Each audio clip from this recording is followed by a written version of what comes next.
Bom, pessoal, mais uma questão aqui comentada para você, tá bom? Então, vamos lá, olha só, tá? De novo, antes da questão, se ainda não se inscreveu, te inscreve aqui no canal, aperta o sininho para receber as notificações sempre que tiver vídeo novo aqui no canal. Então, vamos lá, gente, olha só, questão banca Fundatec, tá? Assinale a alternativa na qual não haja o emprego de linguagem figurada. Vamos fazer um esqueminha aqui, ó, tá? Vamos colocar aqui, ó, escreve para mim aí, ó. Tá? Linguagem figurada versus linguagem literal. Gente, qual é a diferença de um linguajar figurado para um linguajar literal? Lembra que o linguajar figurado, tá? A gente chama de sentido conotativo das palavras. Conotativo. Já o sentido literal é o sentido, vamos lá, denotativo. Denotativo. Dani, mas tem um problema. Qual é o problema? Dani, eu não lembro o que é sentido conotativo e denotativo. Gente, olha só. Isso aqui é uma técnicazinha muito fácil. Técnica mnemônica, né? Sentido denotativo começa com D de dicionário. Dicionário. Tá? Então, lembra disso. Quando eu estou utilizando um linguajar denotativo, também chamado de linguajar literal, é o sentido de origem das palavras. Sentido de origem das palavras. O sentido figurado é quando eu pego as palavras, tá, e faço combinações ali com sentidos diferentes dos seus sentidos de origem.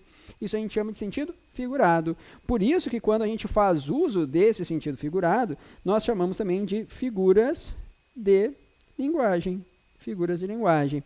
Tá? Qual é o detalhe da banca Fundatec? Às vezes a banca Fundatec cobra da gente os nomes das figuras. Aí eu tenho que lembrar de metáfora, de metonímia, de catacrese, de símile, etc. Tá?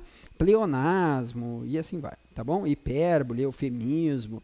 Mas em alguns casos, como é o caso dessa questão, eles não exigem os nomes. Eles exigem o teu conhecimento do que é um linguajar figurado e o que é um linguajar literal. Tá? Tanto é que ele diz aqui, ó, marque a única que não haja o emprego de linguajar figurado. Vamos para o texto, então? Vamos para o texto. Olha só. Na verdade, nem preciso para o texto, né? Só para as alternativas. Quer ver? Construir uma fortaleza no estômago. Pessoal, a pessoa construiu uma fortaleza no estômago. Existe a possibilidade de tu construires uma fortaleza no teu estômago?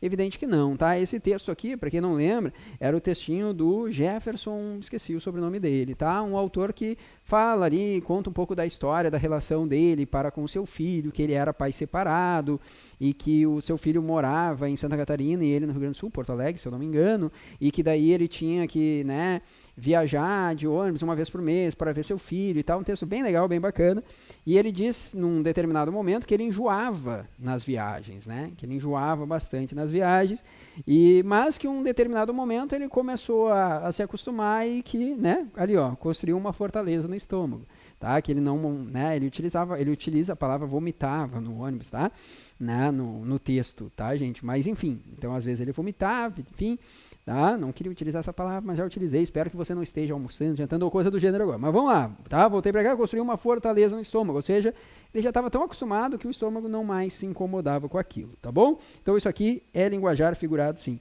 Ainda não domei os aviões. Olha só, gente, fantástico. Ele é um domador de aviões. Já viu um domador de aviões? Não, já viu um domador de leões. Pois é, né? Tá? Porque a gente vai utilizar para animais, né, gente? Tá? E não para aviões. Então isso aqui também é um sentido figurado. Não vivo de escrever, não vivo de escrever, tá? Que bom, né? Tá? Então, isso aqui também é linguajar figurado. Ele está querendo dizer que o trabalho dele não é ser escritor, né? Ele era um professor de literatura, né? Depois, já tive de voltar a Porto Alegre em silêncio. Perfeito, ó. Aqui nós temos tão somente sentido literal, não tem sentido figurado. Já tive de voltar a Porto Alegre em silêncio, quietinho, em silêncio, beleza, tá? E depois a letra E com um pranto amarrado nos olhos. Aqui era quando ele falava que ele estava se despedindo do filho, né, gente? E aí ele saía com um pranto amarrado nos olhos. Evidente, né, pessoal, tá? Que ele não amarrava o pranto, aquilo ali é sentido figurado também. Então ele não estava com o pranto amarrado nos olhos. Então percebam que nessa questão aqui, ele nem cobrou os nomes, tá? Mas você que está estudando, se preparando aí para a banca Fundatec, tem que estar ligado nisso, tá? Às vezes a Fundatec pergunta, sim, os nomezinhos das figuras de linguagem. Às vezes eu simplesmente tenho que saber diferenciar quando é um sentido figurado e quando é um sentido literal, tá bom? Se curtiu, deixa o joinha, te inscreve no canal e te vejo na próxima questão. Tchau!